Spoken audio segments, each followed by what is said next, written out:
What's up, nerds? It's MTG Man, and today, kitchen table showdown. Believe it or not, still on this shit. Recently sold my collection, like my whole ass Magic collection, for about $4,000. But I'm still like really in the game. I enjoy it. I enjoy making decks. I enjoy playing. So doing these cute little $20 decks is how I get my little Magic fix. And now that I have that money, I'm probably gonna buy a handful of these, and I'm probably just gonna like watch through my videos and be like, this one was interesting. I'm going to build this one, and just like build a whole bunch to face off against each other and shit. But anywho, let's go. 10 more decks today. Starting up with Mountain Smash. So Mountain Smash, believe it or not, wants you to get mountains on the battlefield, and it's gonna bump up all your creatures with things like Claws of Valakut, Granite Grip, and Downhill Charge to bump up your creatures for the number of mountains you control. Sardian Cliff Stomper is going to get bigger depending on your mountains. You can use the Koths to get value off your mountains, and also the one helps you find more.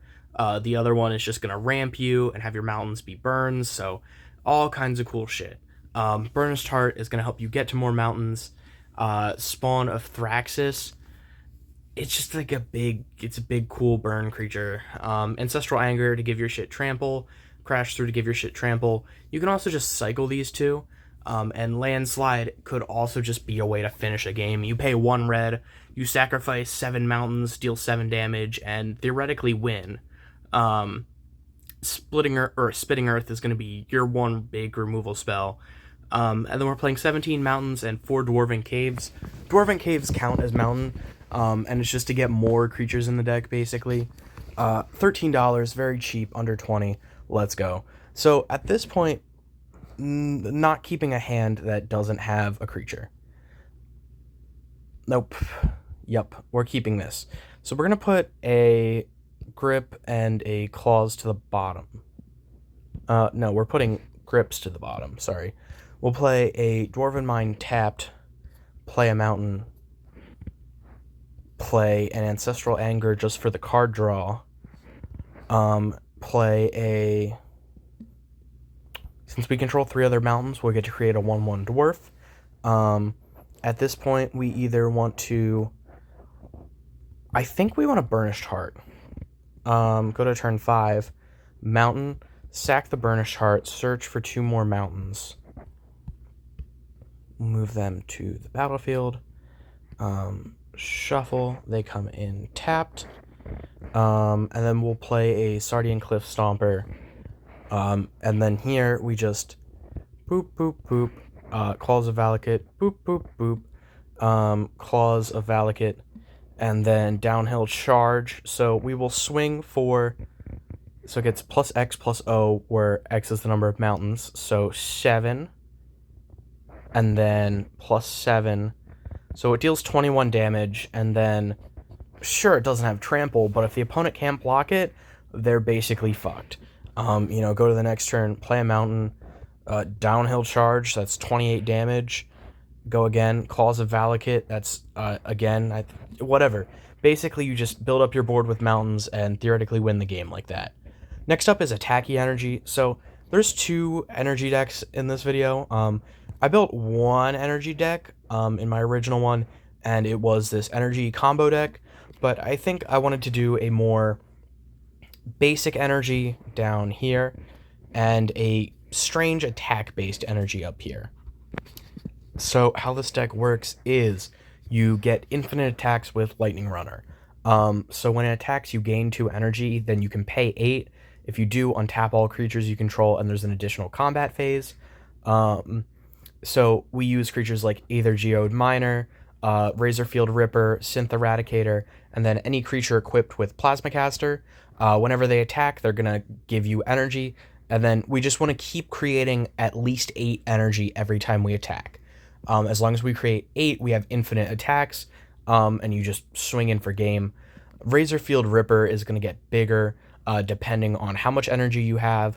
Synth Eradicator could be, like a value thing. Like, if you keep attacking with it, theoretically, if you already have 8 energy without gaining energy from it.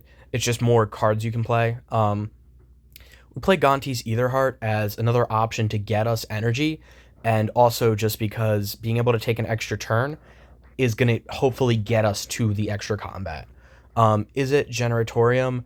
Whenever we get that many, or whenever we get one or more energy, we get that many +1s. So Lightning Runner is 3, Miner is 4, and then Ripper is 8. Or, sorry, 3, 6, 8.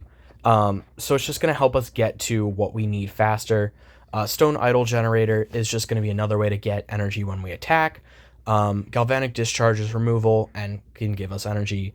Path to Exile for removal. Tune the Narrative for draw, basically. Suppression Ray to tap all our opponent's creatures so that when we do attack, they can't do shit about it.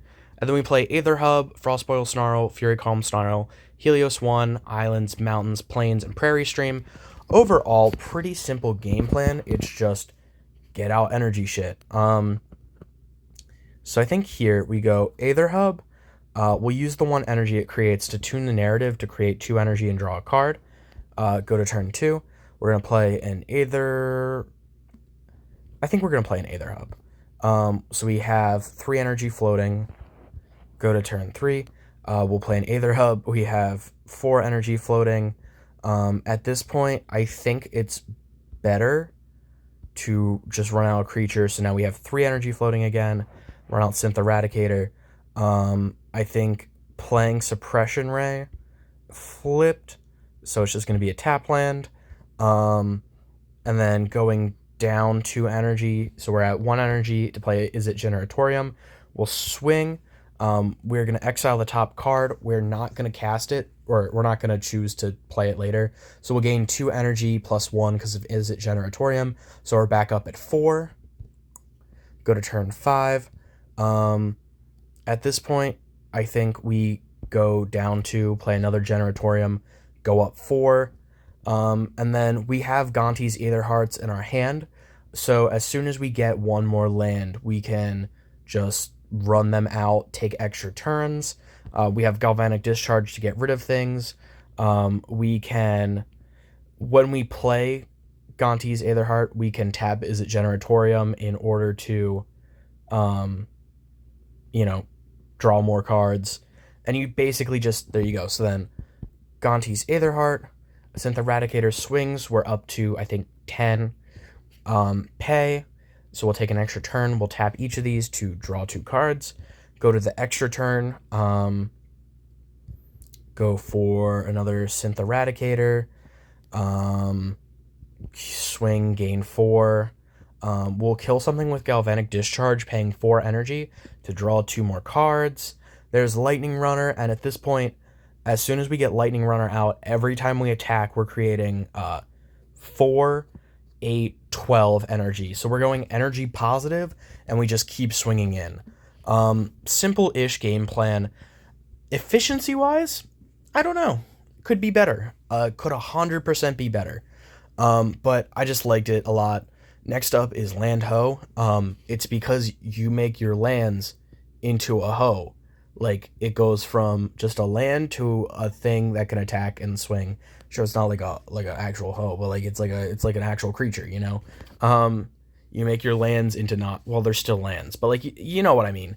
So we use our main land into creature creator is Jolreel, along with Tatiova, and Awakening of Vidugazi, Llanowar Loam Speaker, Tendrils of the Micah Tyrant. We basically just want to turn all of our lands into creatures, which will also get pumped up by Sylvan Advocate. Nature's Claim is going to be removal. Return of the Wild Speaker for draw and to pump up our board. Spell Pierce as a counterspell. Nature's Lore to get more lands. Serum Vision for draw. Roaring Earth to basically bump up our land creatures whenever we get more lands. And then Forest, Islands, and Restless Vinestalk, because it's not a bad body, honestly. So pretty simple game plan. I think we keep. So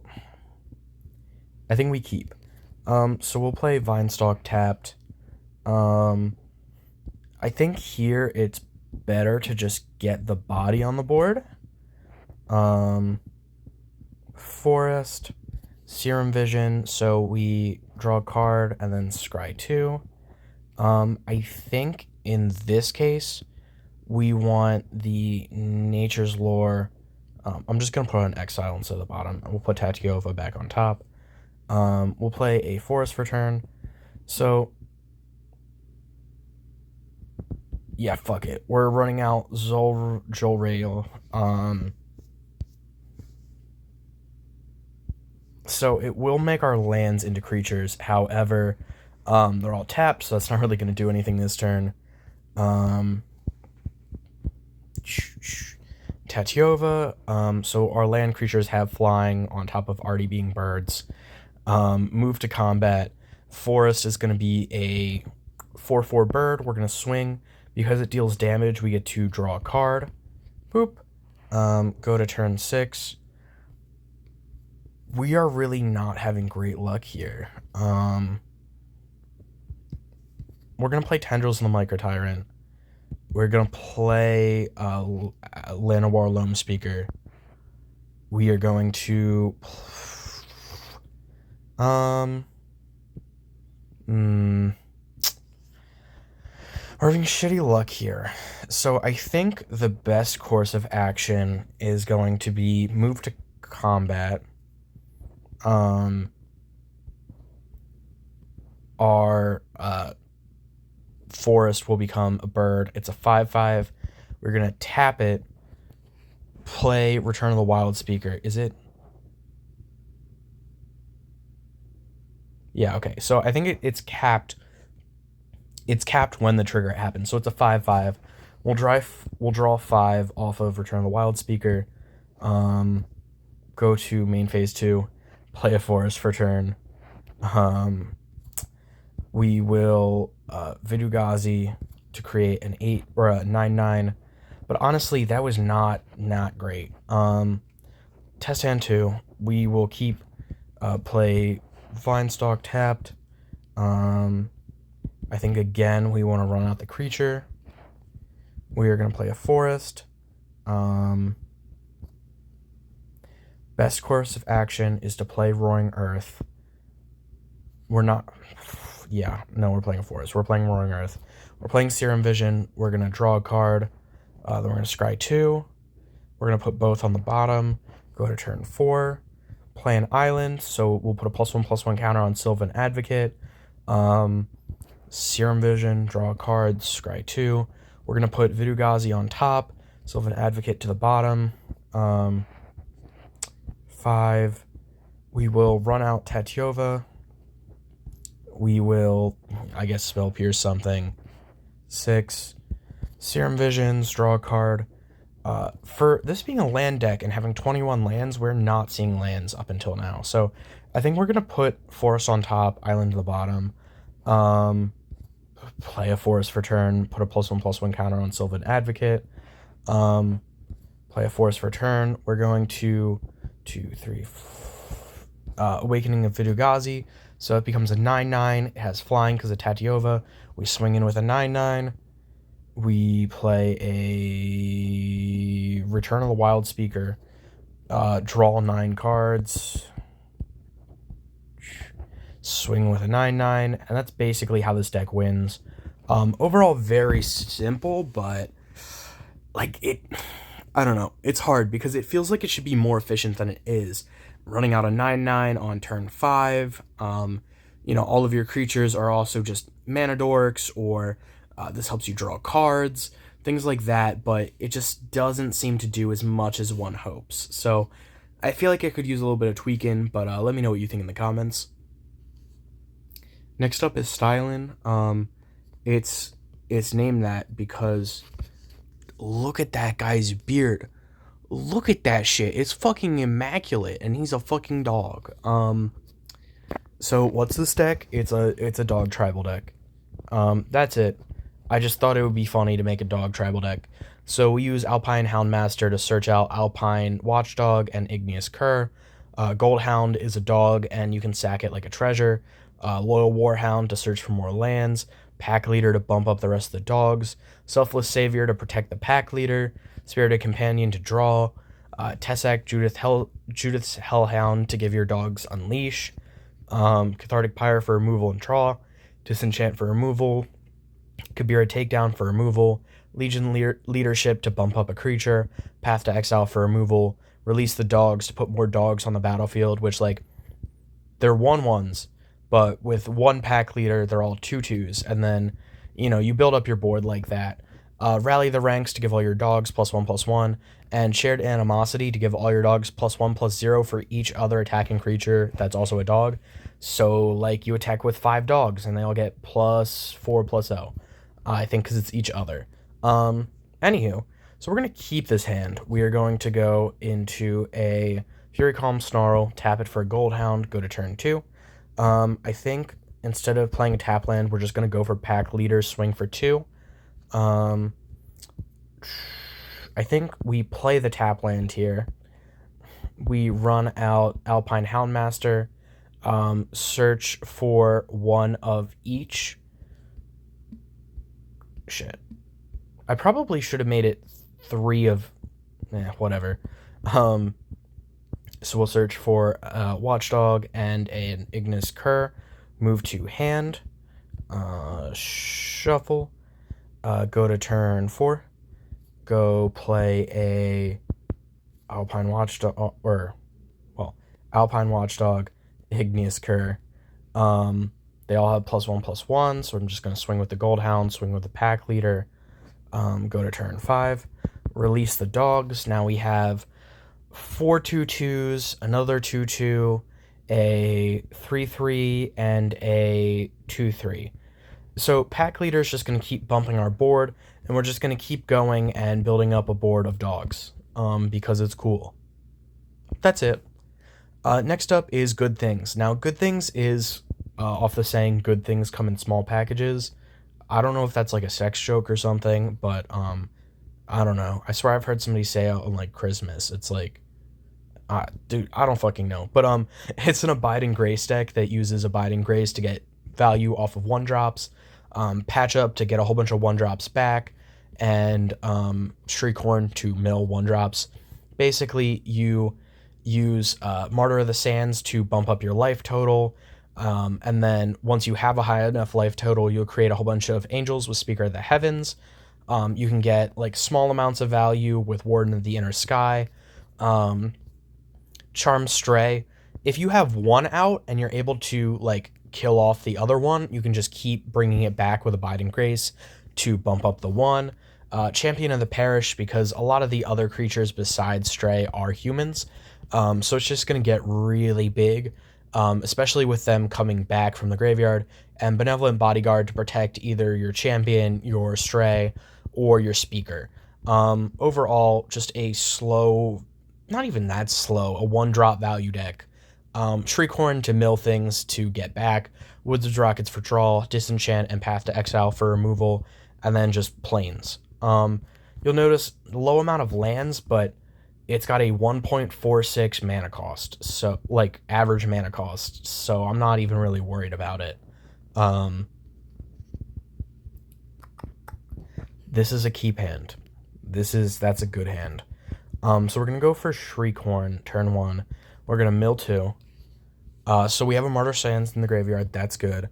We are going to plains, Champion of the Perished, Speaker of the Heavens, puts a +1/+1 counter on Champion of the Perished. We will mill 2. We go to turn 3. Now, it may seem like it sucks because we don't have plains, but still, Champion of the Perished triggers. So it's a 3/3. We'll swing in for 3. That's our last Shriekhorn possible because it only has 3 counters. We will go to turn 4. We'll play a plains. Looking at the graveyard, I think it's actually better to play a Patch Up. So we're going to return 1, 2, 3 creatures. We move them to the battlefield. So boop, boop, boop. Next turn, we will play a Shriekhorn to start milling again. We will sacrifice... I don't think it's quite best to sacrifice. We also got Champion of the Parish triggers from things coming back. Um, I think instead of running out Shriekhorn, we'd run out Abiding Grace, so that we can get back Charmed Stray at the end of the turn, which will put a +1/+1 counter on that Charmed Stray. I think Martyr of the Sands 1, sacrifice it, reveal 2 cards, since we only have 2 white cards in our hand, gain 6 life. Martyr of the Sands, reveal 1 card, gain 3 life. But then we'll be able to tap the Speaker of the Heavens in order to create angels, and then at the beginning of our end step, we'll be able to move 1 back to the battlefield, because of Abiding Grace. Go to the next turn, Plains, and you just keep accruing value, probably run out Shriekhorn, run out Abiding Grace. So now we're going to keep getting Martyr of Sands back. We're going to Shriekhorn to mill more, and we just keep accruing value with small little white 1-drops. Very simple, very concise game plan. Swing in with Champion of the Parish, swing in with Angels, swing in with Warden. And yeah, I actually really enjoy this deck. It's one of the ones that I'm most considering building. Next up, Liches Be Trippin'. So this is an Acererak the Archlich deck. If you don't know how this deck works, I think it was in Pioneer for a while, but basically you keep playing Acererak the Archlich over and over, because it'll only cost 1 black mana when we're done with him, so that you can just keep venturing into the dungeon. Instead of venturing into Tomb of Annihilation so that you can play it without it being returned to hand, you basically just go through the other dungeons, which,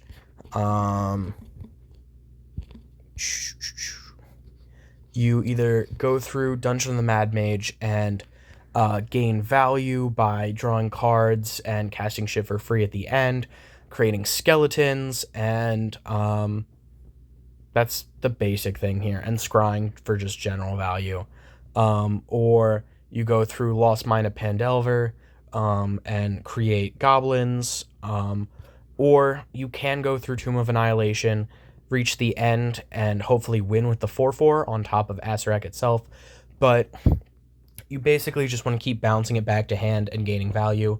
Now I'll hear you say, that seems terrible. Well, first off, we use Goreclaw in order to make Acererak only cost 1 black mana, which makes it a lot more feasible to just keep bouncing. Then we use Defiler of Flesh so that we can pay 2 mana instead of the 1 black, or we can pay 2 life instead of 1 black, sorry. There's also Scourge Familiar, so we can discard from our hand to pay for it. Chromatic Star and Energy Refractor and Prophetic Prism and Wizard's Rockets. We aren't actually playing any forests. That's how we color fix for Goreclaw. They also all draw us cards, and then Bladebrand also draws us cards. This deck is completely gimmicky. That's really the only thing. Some part of me wants to keep this because we have so much draw power in it. So I think we might. So we're going to go turn 1, Wizard's Rockets.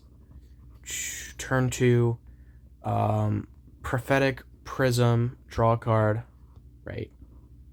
Yeah, draw a card. Go to turn 3. We play a Swamp. We crack the Wizard's Rockets to draw a card. We Chromatic Star. Okay. And then this turn, we go Chromatic Star for green, draw a card. Goreclaw. So now our Scourge Familiars, actually they don't cost any less. Damn. But I think our Defiler does. So we'll go black, Defiler. Play a Swamp for turn. And play a Swamp for turn. Wizard's Rockets. Scourge Familiar. Wizard's Rockets to draw a card. Play a Wizard's Rockets. And no Acererak. So we're fucked. Let's just, new rule, only keep hands with... Okay, there we go. That's a hand with Acererak. That really fucking sucks that we had to mulligan 4 times, but you know. So we get to keep 3 cards. Wow. So I think these are the 3 we'd keep. Chromatic Star, pass. Wizard's Rockets. We'll crack the Chromatic Star to play the Wizard's Rockets to draw a card, play a Swamp. Um, Crack the Wizard's Rockets for 0 to draw a card, play an Energy Refractor, draw a card.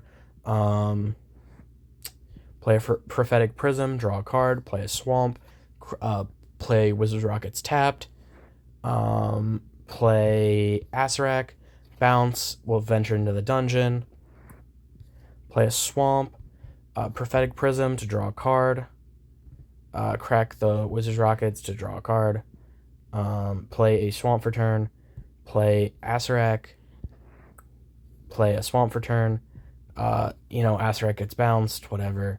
Honestly, the deck... Yeah, no, it sucks. I just really wanted to make it. It sucks.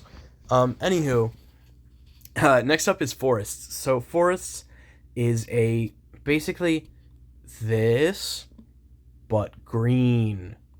So creatures like Dungrove Elder, Flourishing Bloomkin, Colonian Twingrove, and get really big depending on how many forests we have. We get more creatures into our hand with Nessie and Game Warden. Tangle Golem can be a free creature once we have 7 forests. Entish Restoration to get more forests out. Primal Bellow to bump up our creatures. Return to Nature for removal. Howl of the Night Pack is a good finisher. Nature's Lore to get more forests. Audacity and Rancor to give our creatures trample. And then Blanchwood Armor to also pump them up for forests. Of course, 21 forests. Simple game plan overall. Just get out forests, win the game. We're going to mulligan. We're going to keep this. We're going to put a Tangle Golem and a Return to Nature back to the bottom. We're going to go forest. We're going to go pass. We're going to go forest. We're going to Nature's Lore, search for a forest. Move it to the battlefield. Shuffle. Forest comes in. Is it tapped? Just put it on the battlefield. Okay. Go to turn 3. We are going to play a Dungrove Elder. So it's a 4/4 hexproof. Then we're going to put Rancor on it. So it's a 6/4 hexproof trample. Play a forest. We're going to swing with it. Now it's a 7/5. We'll play Primal Bellow to give it +5/+5. So it's a 12/5 trample hexproof. We'll play another Rancor on it. So it's a 9/5 hexproof trample. Swing in for 9. And then Entish Restoration. We're going to get to search for 3 basic lands. So 3 forests. 2, 3. We'll move them to the battlefield. We have 8 forests total. So it's a 12/8 trample hexproof. And then basically the opponent can't do shit. Very much just a stompy, simple-ish deck, but maybe that's for the best coming off of whatever this bullshit is. Next up is Will, and Will is a life gain big spells deck. I've showed off a Rowan deck before. This is just the opposite. So we play Augur Ilvec because, sure, we can only activate it during our upkeep, but we kind of know what turn we're going to be going off on, so until then, it's just a good evasive creature and a not terrible blocker either. Healer's Hawk for good life gain. Martyr of the Sands for life gain. Will Scion of Peace, so we can tap it, and our blue and white spells cost X less, where X is the amount of life we gained. We play the Golden Urn.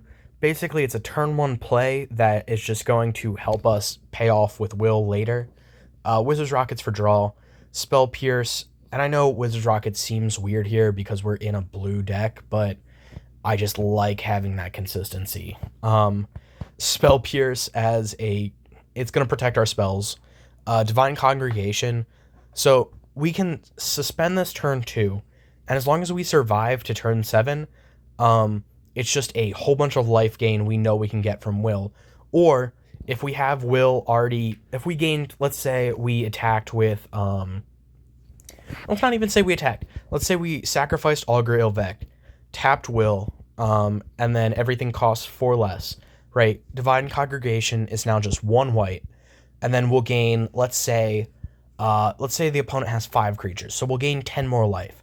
So then all our spells are going to cost 14 less, because if you just keep gaining life, Will's lowering ability is just going to keep going, giving you more and more value. Then we win the game with like Finale of Glory, Mass Manipulation. Overall, very simple game plan. I just thought these were two of the best win cons for this kind of deck. Irrigated Farmland, because we can cycle it, and then Islands, Plains, and Radiant Fountain, because just two more. That's two more soldiers. That's one more Mass Manipulation creature. It's just giving you more options.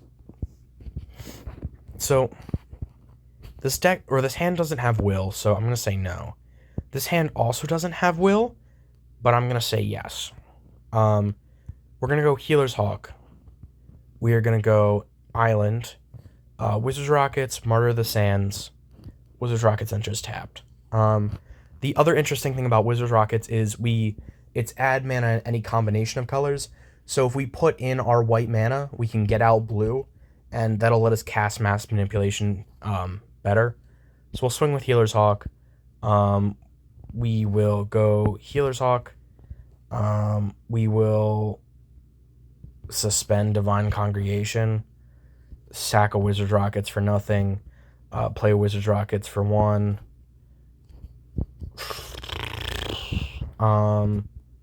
Island, sack a Wizard's Rockets. I think that was definitely, maybe the game plan has to be keep a hand with Will, because unfortunately, okay, here we go. That's a good hand. Plains, Wizard's Rockets, pass. Wizard's Rockets, Radiant Fountain, Wizard's Rockets, add draw, go to turn 3. Irrigated Farmland, tapped, pass. No, not pass. Divine Congregation, 4. Will, Scion of Peace. Golden Urn. Healer's Hawk, 0. And then on this turn, we Golden Urn, gain 1 life. Oh shit, but then we're out of colored mana. Wizard's Rockets, draw a card. I don't know. The test hands I played before now have been consistent in getting out a spell to win the game. But it seems like every time I turn the fucking camera on, my hand just sucks. Or I can't get Will. Or it's... Last one, swearsies. Healer's Hawk.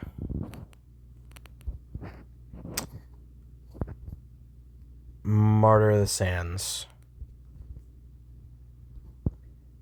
Golden Urn. Martyr of the Sands. There we go. And then here's Will. So Golden Urn is at 2. We're going to play Will this turn. Go to turn 6. Okay. So we go Island, Martyr of Sands, gain. We'll reveal 1, 2, 3. Actually, no. Okay. So we Radiant Fountain, gain 2 life. Martyr of Sands, gain 9 life. So we're at 11 total. Sacrifice it for 13 total. And then tap, or go to No. Then we'll do the second Martyr of Sands. Right, okay. Gain 9 more life, so 22 total. Go to combat. Go for 23 life. Go to post-main phase, or main phase 2. Finale of Glory for 23. So we will create 23 2/2 soldiers, 23 4/4 angels, go to turn 7, and then just win the game. That's how the deck should work. That's how it's worked literally every other time I've played like a test hand. But yeah, consistently inconsistent, I guess. Fuck Mana Box, honestly. Next up, Amass. Now, I hear you saying, what kind of deck could this possibly be? And I couldn't tell you. I don't know. I didn't make it.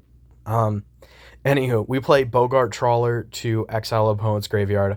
This is just more value, and it counts as a land. Dreadhorde Twins to give our army trample. Grim Initiate to help us amass. Lazatep Chancellor to help us amass whenever we're discarding. This deck does a good amount of discarding. Lazatep Plating to protect our army and amass. Callous Dismissal to removes things and amass. Cathartic Reunion, basically it's draw value and it's going to get us Lazatep Chancellor triggers. Faithless Looting for the same reason. Honor the God Pharaoh, it amasses, it's going to get us Chancellor triggers. It basically does everything the deck wants. Invade the City, part of the reason we're discarding so much is so we can get big amasses off of Invade the City. Widespread Brutality to basically just wipe the opponent's board. Dreadhorde Invasion to bump up our army. Mindless Conscription to bump up our army. And whenever you draw your third card each turn, you amass Zombies 3. This is going to be, if you play it on your turn, this will be 3, because you'll draw for turn, draw 2 from Faithless Looting, that's drawing 3. Drawing 2 from Honor of the God Pharaoh is 3. Drawing 3 from Cathartic Union is obviously 3. So it's just more ways to trigger this as well. Ferris Lake, Feeded Pools, Islands, Mountains, Mystic Sanctuary to get back some of our amass spells, to get back Invade the City, things like that. Shadowblood Ridge and Swamps. Overall, pretty simple. Though, honestly, I feel like you could switch out the Ferris Lake for another island just for Mystic Sanctuary's sake. But yeah, so, okay, no Black Source. So, though I do think the Cathartic Reunion could just make up for that lack of a Black Source. So we're going to go Mystic Sanctuary tapped. We're going to play a Mountain. We're going to Cathartic Reunion. We're going to go Dreadhorde Invasion and a Mountain to the graveyard. Draw 3 cards. So we have a Black Source now. Shadowblood Ridge. I think it would be best to run out Mindless Conscription. So when it enters, we get to amass 3. So now we have a 3/3. We'll play a Island for turn. We will... So I think Shadowblood Ridge to play a Dreadhorde Invasion. Cathartic Reunion, discarding Grim Initiates. That'll trigger Mindless Conscription. So now we have a 6/6. Draw 3 cards. Go to turn 5. Dreadhorde Invasion will make it a 7/7. We will play a Feeded Pools tapped. I think Honor the God Pharaoh. So it'll become a 10/10, 11/11. We're going to discard Cathartic Reunion. It's draw 2. I forgot about that. It's draw 2. Go to turn 6. We'll play an island for turn. We're going to return something to the hand. So it's a 12/12, 13/13. I think at this point, Honor the God Pharaoh, discard Lazatep Plating.